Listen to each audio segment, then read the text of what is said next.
Hi, welcome to Dewdrops. My name is Beth. We have a fun video today. It is the new Cabochon molds from Resin. I love these. I have been playing with this for the past few days, trying to go past that learning curve. But these are absolutely amazing. They have two different sizes, and I really like that because I like to make the smaller pendants a lot of the time. We're going to have so much fun making these. I cannot wait. And here we go. Like I said, we're going to be using the square ones. The first thing we're going to do here is fill it up approximately halfway. You're looking to make a level plane for your wire to lay flat on. That's the reason why you need to fill it up halfway. And then you're going to cure it for about 2 minutes.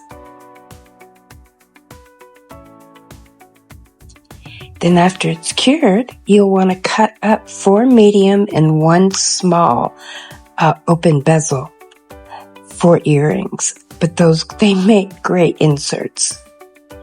And what I'm going to do here is I'm just going to be matching up my wire on both sides. And the first thing I'm going to do is secure these into place. If I don't do that, it will be so fiddly that I won't be able to continue on because everything will move around because resin's so slippery. So I'm using the Dewdrops Resin hard type, low viscosity, and what I'm doing here is taking the tiniest amount, and you really need to use a small amount as you can to secure that so you do not impede the area that you need to put your wire in. Otherwise it won't lay right. You'll notice how I layer the wires one on top of the other. I find it the best way to make things lay nice. And as we have probably talked about in other videos, that when we're doing stuff like this, you want your design, if this is what you're looking for, to be able to go up and out. You want flow, movement.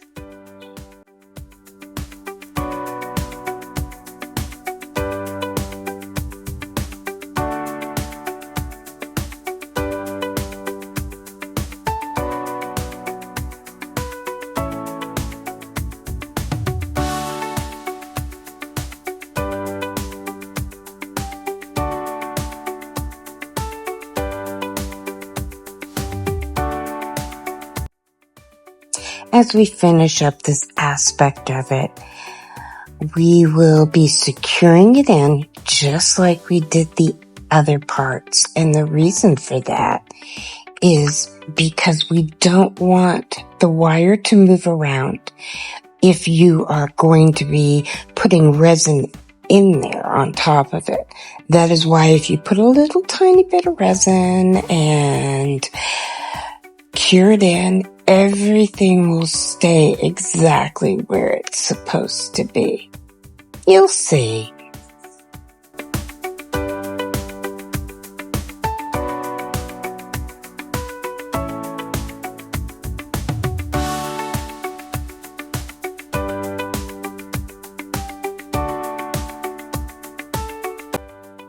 Now that we've got the last of the framework done with the wire, we will secure it in, just like I said, because we don't want it to move around. It's very frustrating when that happens.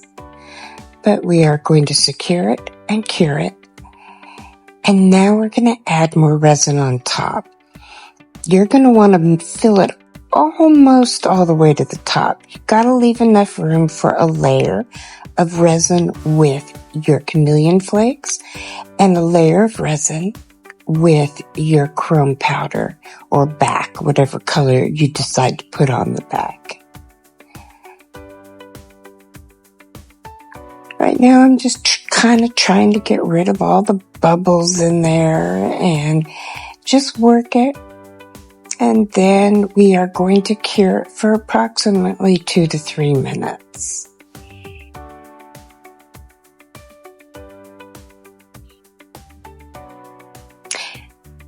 We are coming to my favorite part.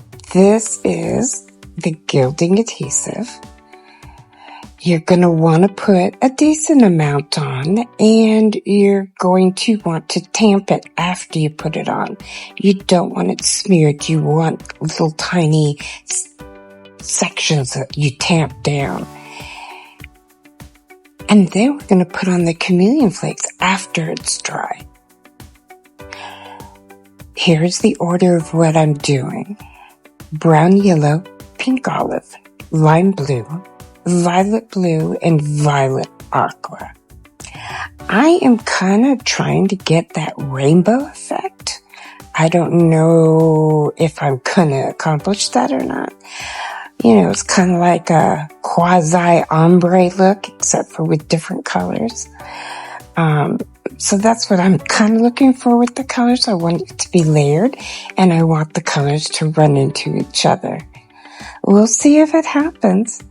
So when you're putting on your flakes, it's really important to remember to not put any pressure. You got to think of it as sprinkling them on. And by doing that, you make it available for it to have room to be able to get under another color. And that is how you make your layers.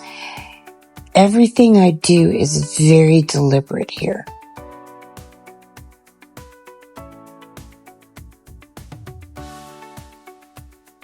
Oh, I can't wait to see it. And by the way, I know this looks like I am doing surgery here. But you know what? I hate cleaning up these flakes, and this is the best way I have found to not have to clean my entire mold every time I do this. It's worth it. See? Look at that. I didn't even have to wipe it off. Now we're going to put a layer of resin over the Chameleon flakes and cure that in. And now we're putting on a very thin layer of resin. And you're only going to cure it for maybe 10 to 15 seconds. At the most, you want it very sticky. We're using the Let's Resin Chrome Powder in Royal Blue. I love this blue. It is such a beautiful color, royal. So you see here that I'm just going to put on the royal blue chrome powder on the back here, and you see how well it sticks. That is what you want. You want it to look like that when you're done putting it on. And now we're going to add more resin, and now you're going to see me float the resin around the mold instead of using a brush or any other type of tool. Sometimes with the chrome powders or any mica flake for that, if you don't have it, covered with resin, it'll smear. So that's why I like to do that. Now that it's cured, I have no problem. And we are keeping our fingers crossed. No bubbles, no cracks, no nothing. And oh my goodness, there it is. Look at that. It came out beautiful.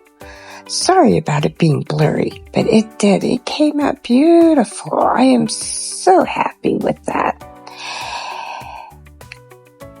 It was so much fun making this. And they are so easy. This is putting it on the bezel. It's very simple. I'm just using some E6000 glue, and I put some on the piece, and now I'm putting it on the tray and just going to secure it in there like that, and it will dry and it will stay, and it is beautiful. I'm so happy I got to make this with you guys today. Please like and subscribe, and I will see you soon.